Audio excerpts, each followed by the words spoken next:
2024 s'achève avec nostalgie pour certains, avec soulagement peut-être pour d'autres.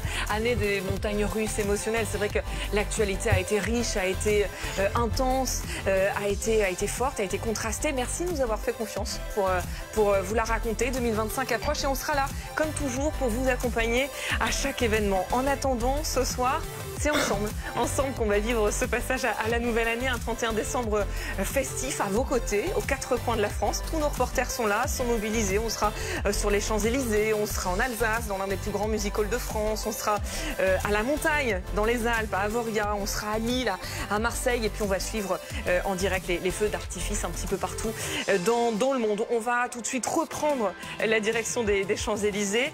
Marine Mulsé, pourquoi on vient si nombreux fêter le 31 sur les Champs-Élysées? Oui, alors je suis désolée, je vous ai pas entendu, mais effectivement il y a beaucoup de monde. C'est très familial et d'ailleurs là je suis avec Sandrine et Blanche qui sont arrivées de Valenciennes. Alors bonsoir les filles, alors dites-nous pourquoi vous êtes venues ici ce soir? On a voulu finir l'année sur les Champs-Élysées, profiter du spectacle et du feu d'artifice. Et c'est votre première fois ici? Pour le feu d'artifice et pour voir la fin de l'année ici. Notre-Dame. Oui. Et c'est impressionnant tout ce monde. Tu trouves ça comment le spectacle? Impressionnant, oui. Ça fait beaucoup de monde et c'est intimidant. Et il y a beaucoup de chansons, ça va des années 80 jusqu'au plus moderne. Est-ce que vous connaissez les paroles de toutes les chansons, Sandrine? Pas vraiment. Les années 80, oui, ça va. Écoutez, je vais vous laisser profiter. Bientôt le feu d'artifice parce que c'est ce que tout le monde attend ici. Je vous laisse profiter un petit peu du reste du spectacle et de la foule. Regardez. Voilà.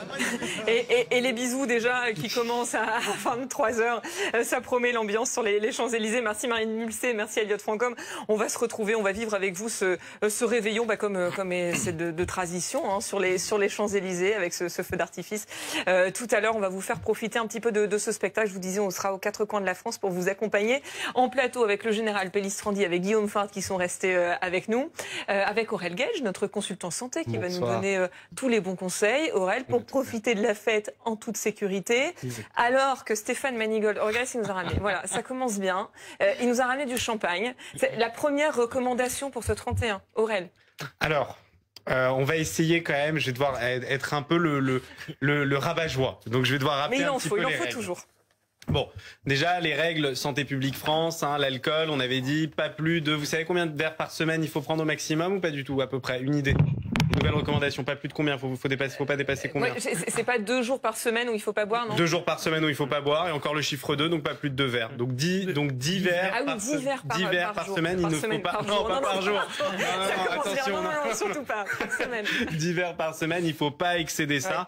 Et il y a pas là en fait les textes avaient un petit peu changé. Et puis c'est pas les dosages maison, parce qu'il y a ça aussi. Ah, mais ça on va en parler. Les verres dosages maison qui sont pas les mêmes que ceux ça pourrait même être très intéressant de voir un petit peu comment vous servez les coupes à champagne, parce que je suis à peu près sûr qu'en fait un verre que vous servez chez vous c'est l'équivalent de 2 verres. Et pour rappel, attention, à 2 verres vous êtes déjà au-dessus de la norme pour pouvoir prendre le volant. C'est 0,5 grammes par litre, donc on évite de boire quand on prend le volant, et on n'est pas obligé de boire pour passer une très bonne soirée quand même. Effectivement. Et d'ailleurs, il y a un boom des alcools, des alcools, j'allais dire des alcools sans alcool, non, des boissons sans alcool, des vins sans alcool, des spiritueux sans alcool. Ça marche aussi dans vos établissements? Bonsoir. Stéphane, bonsoir. Et nous aussi. Je sors de mes établissements où nos clients sont encore attablés, ils se dirigent vers les champs. Je suis très content, je vous ai ramené un peu de pâté en croûte. Attendez, le pâté en croûte, c'est 31 ça? On en mange toute l'année en fait. Non, je sais pas, moi le 31, je pense fruits de mer comme ça, au premier abord, non, pâté en croûte. Là, je sais pas si je pouvais ramener des fruits de mer en plateau, je pense que notre ami à côté. Pâté en croûte, moi je suis ravi. Ramener un peu de bouteille de champagne et puis on va expliquer, on va passer des messages de sécurité. Comment sabrer le champagne, à ne pas mélanger avec sablé du champagne, qui est boire à outrance.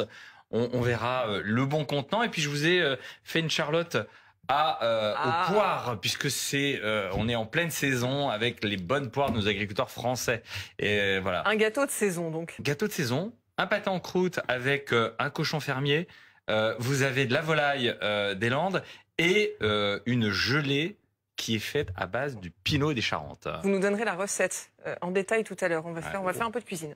Ce soir, un peu de on va pédagogie. un peu de pédagogie, effectivement, et on va faire attention à pas se blesser en sabrant ou en sabrant. Mais je sais jamais, je fais Alors, toujours l'erreur. La différence, sabrer, c'est avec le sabre. Mais vous montrerai êtes carrément comment venu éviter avec des votre grand accidents. couteau en Non, plateau. Je suis venu avec un couteau de cuisine. Vous avez passé tout le simplement. filtre de sécurité. Oui, oui. Non, on vous connaît, on vous J'aurais connaît. pu ramener mon Il me connaît. Donc j'ai pris 3 bouteilles. Donc on sabre. Oui, on sabre le champagne. Sabler, c'est boire avec Sabler, excès. voilà.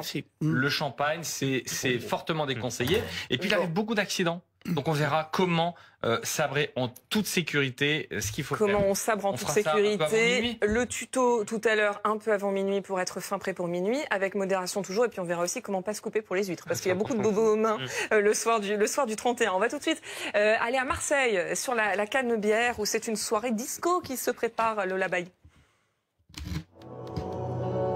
Tout à fait, c'est en train de se clôturer. Je vous laisse juste vivre quelques instants cette image avec Ides qui reprend le tube de Juliette Armanet, le dernier jour du disco, avec la drag queen Don Giovanna. On va aller rejoindre Sylvette qui est venue de Montpellier exprès pour assister à ce spectacle.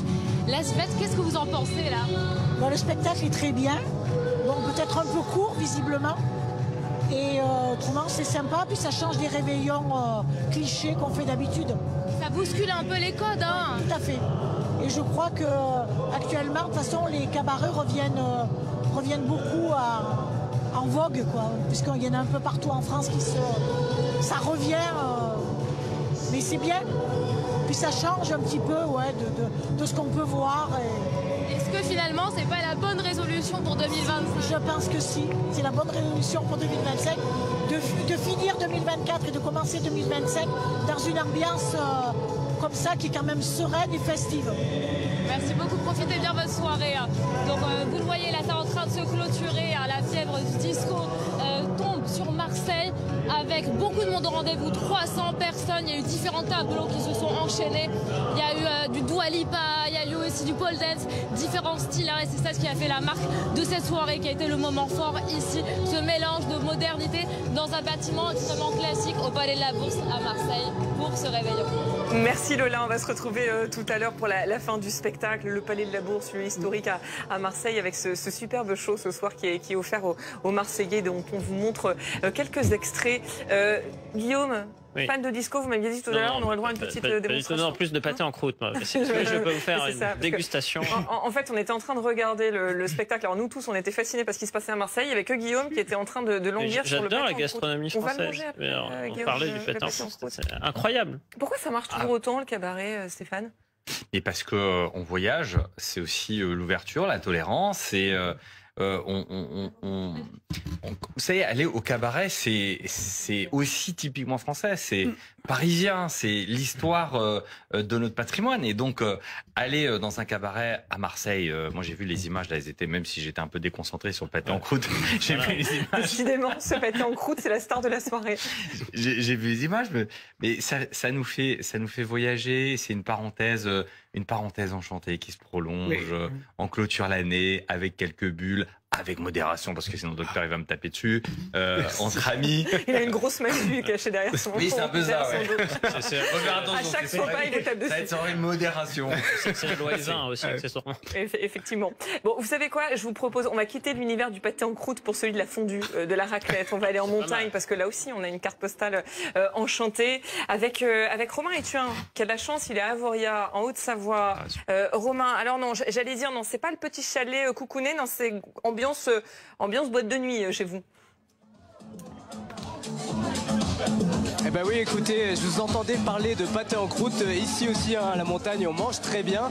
Et aujourd'hui, nous sommes d'ailleurs avec le chef Bruno Alphonse qui a concocté un menu spécial pour les fêtes. Expliquez-nous un petit peu quelle est la spécificité de ce foie gras là, qui a l'air magnifique.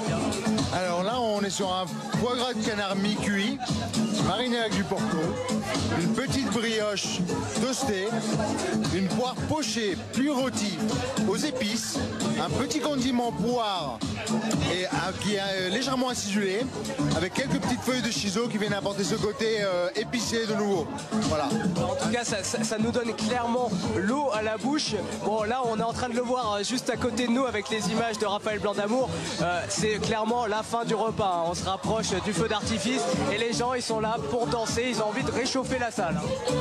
Oui, si. Les gens viennent vraiment pour passer un bon moment, faire un très bon repas et profiter de la fête après, passer un super bon moment pour la fin de l'année.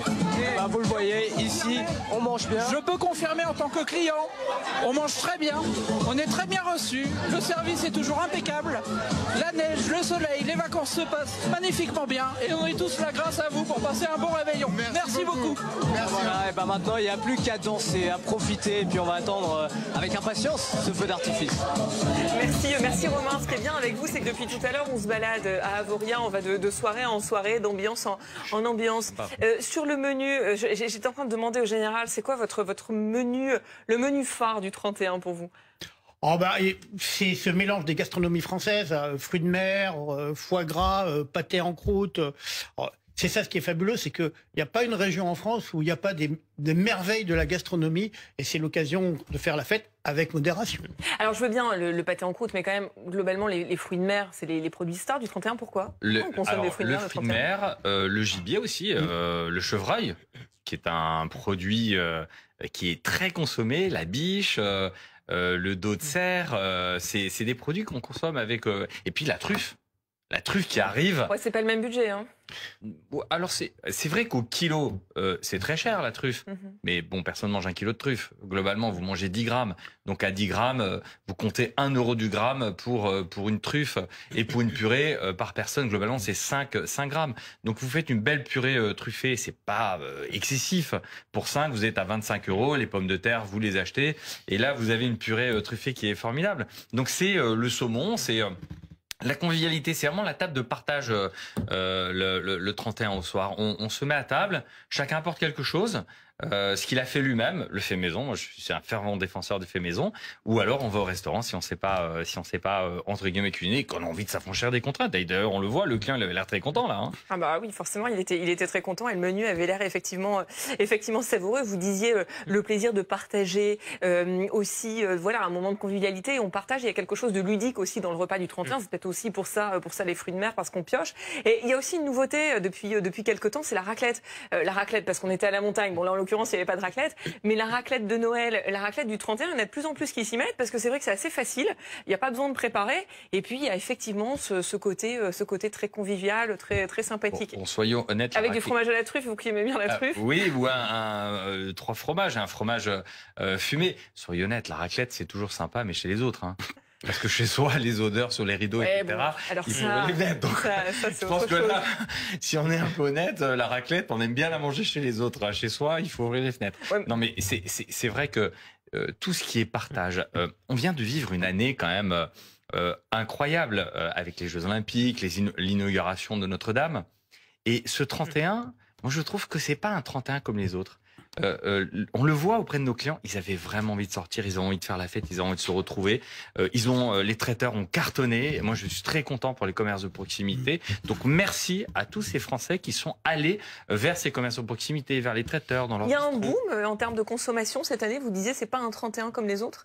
Oui, parce que on a peut-être des politiques qui sont un peu déconnectées des Français et des Français qui ont vraiment envie de se faire plaisir. Et cette année, eh bien, le 31, les gens se font plaisir. Et d'ailleurs, on le voit regardez, dans vos images. La preuve en images. Oui. Vous voyez cette avenue des Champs-Élysées qui est noire de monde. On est à en gros 45 minutes du passage à la nouvelle année. 1 million de personnes attendues ce soir sur les Champs-Élysées. Il faudra voir le décompte final. On verra aussi le dispositif de sécurité dans un instant avec vous, Guillaume, parce que bien évidemment, pour que la fête se passe bien, il faut aussi que les policiers soient là pour assurer la sécurité des fêtards. Mais avant, on va prendre la direction de l'Alsace. Kirchwiller, c'est un petit village en Alsace. Bien prononcé. J'ai bien prononcé. Vous êtes alsacien? Ben oui. Kirchwiller, vous connaissez alors? Kirchwiller, oui. Kirchwiller, le Royal Palace. Oui. qui est un des plus grands cabarets de France, dans ce petit village, dans le cette monde campagne. entier va là-bas. Il paraît. Dans cette campagne alsacienne, je disais qu'il y avait 200 000 personnes qui y venaient chaque année pour assister à ce spectacle de renommée internationale. Laura Baquet, vous avez de la chance d'être sur place ce soir. Vous êtes où là, Laura? Expliquez-nous. Eh bien, écoutez, je suis dans les coulisses et pour rajouter un petit peu de chiffres, pour vous en mettre aussi plein les oreilles, ce soir, il y avait près de 2000 personnes pour voir 43 artistes internationaux et plus de 300 costumes. Et on a de la chance d'être dans les coulisses avec Meggy qui est chanteuse. Bonsoir. Montrez-nous un petit peu aux téléspectateurs de BFM. Faites-nous vivre un petit peu les coulisses alors de ce grand show. Racontez-nous. Eh ben, bienvenue à la maison déjà. Donc juste derrière nous, on a la fameuse grande scène du Royal Palace avec un des plus grands écrans d'Europe que vous avez la chance de retrouver ici. De ce côté-ci, on a une partie des costumes, on appelle ça les backpacks. Tout ce qui est... Alors pourquoi on appelle ça les backpacks? Montrez-nous un petit peu. Parce que ça s'enfile en fait, comme vous enfilez ça comme ça, hop hop, un bras comme ça, hop là, un de l'autre côté et vous vous retrouvez avec un costume. Enfin, je vais pas l'enfiler entièrement parce que je suis toute seule, mais on a des plumes un peu partout derrière. Alors montrez-nous un petit peu, parce que vous me disiez que de ce côté de la scène, c'est là qu'il y avait les plus gros décors, ceux qui sont très impressionnants, qu'on doit descendre avec des machines, parce que c'est ça aussi un spectacle de cabaret. Derrière, il y a énormément de préparation technique. Montrez-nous un petit peu. Alors là, vous avez des plumes, une partie des plumes du spectacle. Ça, ce sont les énormes plumes qui ont été créées l'année dernière pour la grande revue Grand Amour. C'était les plumes du final, magnifique revue. Et maintenant, elles nous servent pour les tableaux de l'été de la revue de cette année, DS. Derrière vous, vous avez les plumes également du final de cette année. On a également des plumes de l'autre côté de la scène, qui sont les plumes de la saison de l'automne, puisqu'on est sur un spectacle qui traite des 4 saisons. Donc voilà, il y a des plumes en tout genre, dans tous les sens. Il y a des plumes partout, 4 saisons, ça veut dire qu'en 1h50 de spectacle, vous vous changez combien de fois?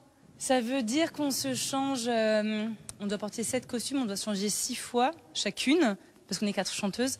Donc tout le monde se change, plus ou moins rapidement, parce que parfois ça se joue à 30 secondes top chrono. Hein.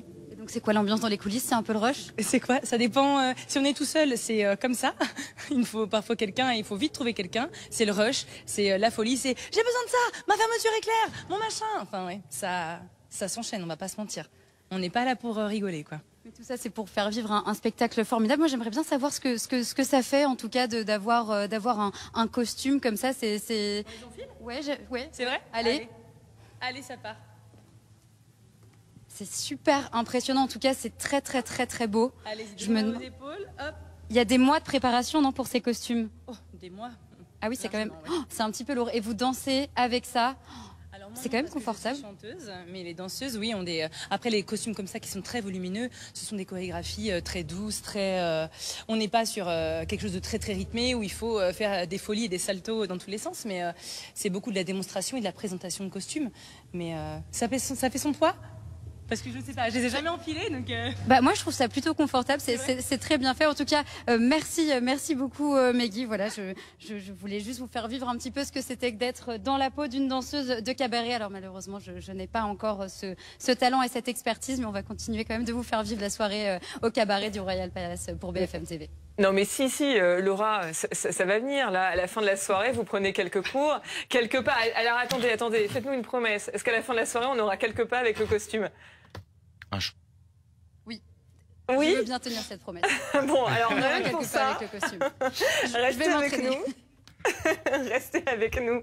Sur BFM, on retrouvera la chorégraphie de Laura Baquet. Ça y est, qui s'initie au cabaret ce soir en direct avec ce magnifique costume, parce que c'est ça aussi le 31. Voilà, c'est ces plumes, c'est ces strass, c'est ces paillettes, c'est ces décors, c'est ces costumes qui nous sortent un petit peu de notre quotidien et puis qui nous permettent aussi de souffler après une année qui a été extrêmement difficile. La fête un peu partout dans le monde où l'on célèbre ce passage à la nouvelle année. Alors, regardez ces images qui nous viennent. Alors, il est tôt à New York, hein, je crois qu'il est 17h18, oui, si je ne me trompe pas, du côté de New York. Et ben, on est déjà là.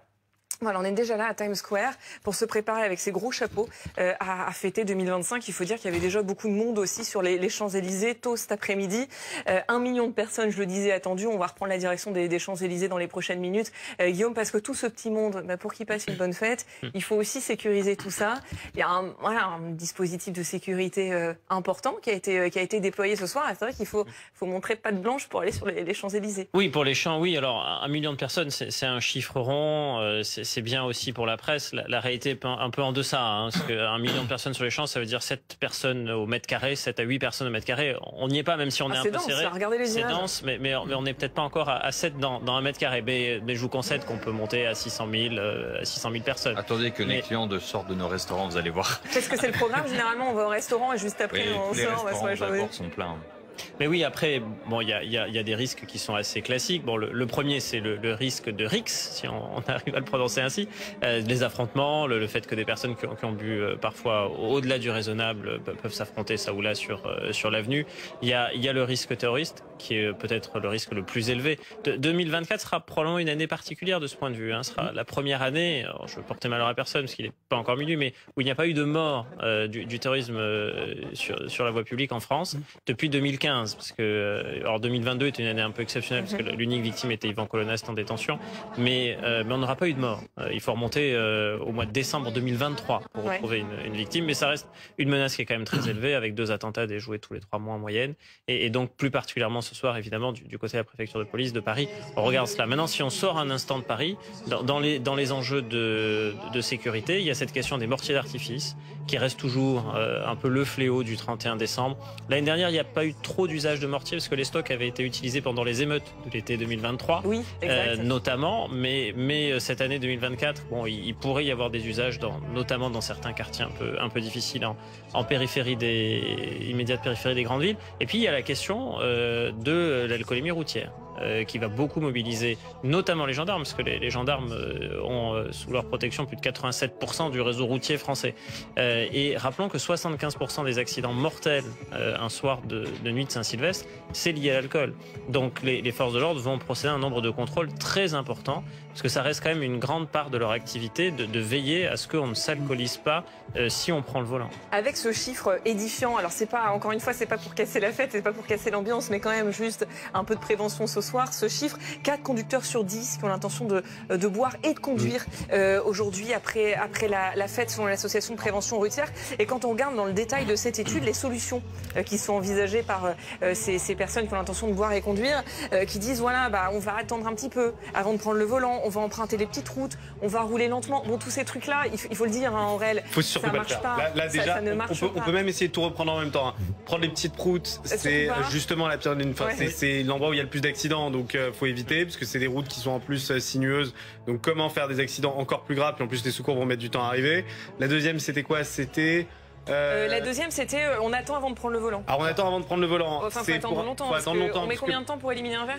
Un verre, alors un verre, c'est, on va prendre le verre théorique, c'est 0,25. En vrai, vraiment, quand tout le monde se sert un verre, en pratique, c'est l'équivalent de 2 verres, donc on va dire c'est 0,5. Et vous perdez 0,1 g par litre d'alcool en 1 heure à peu près pour un homme de 70 kg qui a un foie qui fonctionne, un rein qui fonctionne. Donc globalement c'est 1 heure, 0,1 g par litre, d'accord? Donc vaut mieux attendre le lendemain matin. Et je tiens juste à rappeler, je sais que je suis rabat-joie, mais vraiment il a été démontré que rouler lentement c'est pareil.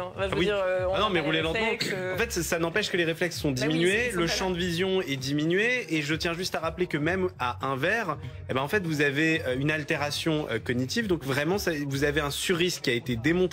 C'est pour ça que la meilleure chose à faire, c'est toujours d'avoir quelqu'un de nommé dans le groupe, un Sam, qui va pas boire, qui va rester sobre, et comme ça vous allez pouvoir profiter de la soirée tranquillement. Voilà, on est tous des Sam ce soir, il y a personne qui a bu, donc voilà, on peut vous raccompagner si vous voulez chez vous. Si on passait à table, Stéphane, non parce que Guillaume il a parlé, il a fait son travail. Alors est-ce qu'on peut nous envoyer des assiettes en régie, s'il vous plaît? Goûter sur en régie parce que les pauvres ils regardent, ils sont derrière. Tout le monde pourra goûter. partager. Et bien sûr, tout le monde va pouvoir goûter ce délicieux pâté en croûte qui fait de l'œil à Guillaume depuis tout à l'heure. Magnifique. Qui me dit, OK, je fais mon travail, je décris le dispositif de sécurité, mais j'ai le droit à mon pâté en croûte. Donc vous allez avoir le droit à votre pâté en croûte. Avec, vous avez vu comme c'est bien fait. Vous avez vu, ici, on installe un restaurant sur BFM, sur la table du réveillon. Le plateau se transforme en table du réveillon. Alors, dites-nous un petit peu, ce pâté en croûte, comment il est fait? Alors là, en fait, vous avez ce qu'on appelle les 3 cheminées. Ouais. Où on va injecter un pinot des Charentes, une gelée. Et là. Il a l'air compliqué à couper, non? Non, pas du tout. Il faut y aller tout doucement au début. Puis après, regardez, hop. C'est délicat. Alors attendez, je vais faire le service parce que je suis la seule équipée d'un micro. Donc comme ça, je vais pouvoir faire le service. Voilà. Alors expliquez-nous en même temps. Regardez. J'ai tourné. Elle est où la caméra? Voilà. Vous voyez, là à l'intérieur. Regardez là. Ça c'est du fait maison. La volaille. Là, vous avez le pinot. Vous avez la pistache. Et là, exactement. Attendez, il a été cuit aujourd'hui. Là, c'est le foie gras, là. Ah oui, c'est le foie gras, d'accord. Ouais. Les petites billes de foie gras. Bah voilà le général qui attendait de manger du foie gras. Et puis il y a une harmonie des couleurs, c'est magnifique à voir. Il est dense, mais ouais, mais c'est magnifique. Non, mais le regard d'Aurel Gaël. Il est très beau, ça donne très envie. Là, je me dis finalement. Manger des yeux. Les conseils nutritionnels, bon, cette fois-ci. Ouais, je fais des grosses parts, moi. Hein. Ah oui, c'est des grosses parts, effectivement. Voilà. Et après, ce qui est bien quand on veut le partager, j'ai un deuxième couteau. En fait, on va le couper en 2. C'est compliqué à faire soi-même, ça, à la maison? Oui. Oh, vaut mieux aller manger au restaurant. Hein. vous allez pas me dire le contraire. Non, vous pouvez toujours essayer. C'est un vrai métier de faire ce pâté en croûte. Il y a des artisans formidables. Est-ce que je peux les citer, par exemple, à Paris? Vous avez Arnaud Nicolas, vous avez Johan Lastre, vous avez, là, sans apostrophe, donc je le disais, vous avez un certain nombre d'établissements, de concours, où vous pouvez trouver, par exemple, dans le guide de Pudlowski, vous avez tous les meilleurs bistrots qui sont référencés. Alors, on va y aller. Alors, attendez, je vais faire le service. Vous savez quoi? On va se retrouver dans un instant. Avant, on va prendre la direction de Lille. Voilà, on va aller à Lille faire la fête. Lille, vous savez, c'est la capitale de la fête. Ah, c'est pas parce que je suis lilloise que je le dis.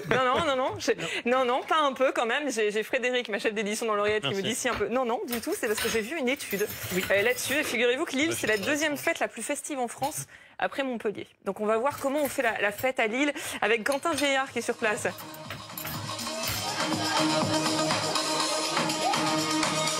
Ici, alors il y a beaucoup de bruit, on a un peu de mal à vous entendre. En tout cas, vous voyez que les premiers pas de danse, ils ont été lancés il y a quelques minutes, comme vous pouvez le voir sur cette image de Pauline Delevoye. On n'a pas de plume ici, malheureusement, désolé, mais on a des paillettes, on a les serveurs ici de ce bar du Vieux-Lille qui ont été vêtus de cette veste à paillettes. On va parler d'ailleurs de cette soirée avec Max qui est établi depuis tout à l'heure. Lui, Max, il a eu la chance d'avoir un repas ce soir, il a pu goûter à plein de choses, pas de pâté en croûte, désolé. Mais donc il y a eu ce repas qui vient de se terminer. Comment elle se passe, Max, cette soirée? Alors, je vous explique ici, c'est vraiment un endroit sympa. Et je sais même pas comment on peut passer un meilleur nouvel an en dehors de l'île. Pour l'instant, ça s'amuse bien, vous avez bien mangé, bien bu. C'est quoi le programme là? Vous dire. C'est quoi le programme? Alors, le programme est de terminer le repas tranquillement. Et puis après, on va boire quelques shooters. D'ailleurs, vous buvez quoi, vous? Alors rien, puisque l'abus d'alcool est dangereux pour la santé, à consommer avec modération. En plus, je travaille ce soir. Peut-être après, quand on aura trouvé le SAM, là-dessus, il n'y a pas de problème, rassurez-vous. Ah bah si vous conduisez après, on en reparle. Mais en tout cas, profitez-en bien. Il y a des pas de danse. Il va falloir danser après. Exactement. C'est prévu? Je vous fais une démo ou pas? Pourquoi pas, allez-y, c'est le moment. C'est le moment, la démo, c'est vous qui l'avez proposée. Bon, alors peut-être après, on viendra voir Max, pas de promis, il nous a promis la démo ce soir. En tout cas, vous le voyez autour, hein, les tables ont déjà commencé à danser. On attend évidemment avec impatience minuit, mais vous voyez, les Lillois, comme on vous l'avait promis, sont déjà chauds alors qu'il reste encore 33 minutes avant le minuit. Alors attendez, Vincent, je vois qu'il y a un client qui est en train de faire le plongeur. Vous voulez pas lui demander qu'il vous apprenne la chorégraphie du plongeur? J'ai pas vu qui a fait le plongeur. C'est le monsieur là, voilà, c'est lui le monsieur avec ses lunettes. Grand danseur. Et avec sa veste marron. Allez-y, refaites-nous ce merveilleux pas du plongeur, on nous demande. J'ai rien entendu. Le pas du plongeur, refaites-nous le pas du plongeur. J'entends rien. J'entends rien. Ouais. Voilà, chose promise, chose due. Voilà, magnifique. Non, parce qu'il y a une technique. Il y a une technique du plongeur. Merci Vincent. Est-ce que vous l'avez, la technique du plongeur? Eh ben, je suis content de l'apprendre en la voyant. Je me dis qu'il faut vraiment avoir un certain pas de danse que je n'ai pas, malheureusement. Oui, c'est trop tôt pour l'instant. Et là, je vous raconte un petit peu ce qui se passe en plateau. C'est que tous, ils sont en train de baisser les yeux parce qu'ils sont en train de se dire, elle va pas nous demander de faire le plongeur quand même. Ah non, on baisse les yeux parce qu'on est là. Je suis en train de manger. Voilà, on aura eu la technique du plongeur en direct. Voilà. Et non, on préfère, et vous préférez manger le pâté en croûte. Alors, ce pâté en croûte, il est comment? Excellent. Excellent. Et on a le foie gras, malheureusement, il y en a de moins en moins. Magnifique. Et nous, on assume de faire du pâté en croûte avec du foie gras, de la volaille et du cochon. Donc, c'est vraiment... C'est la recette assez critique. Ça peut partir sur plein de sujets. On peut mettre des champignons, on peut mettre plein de choses dans un pâté en croûte.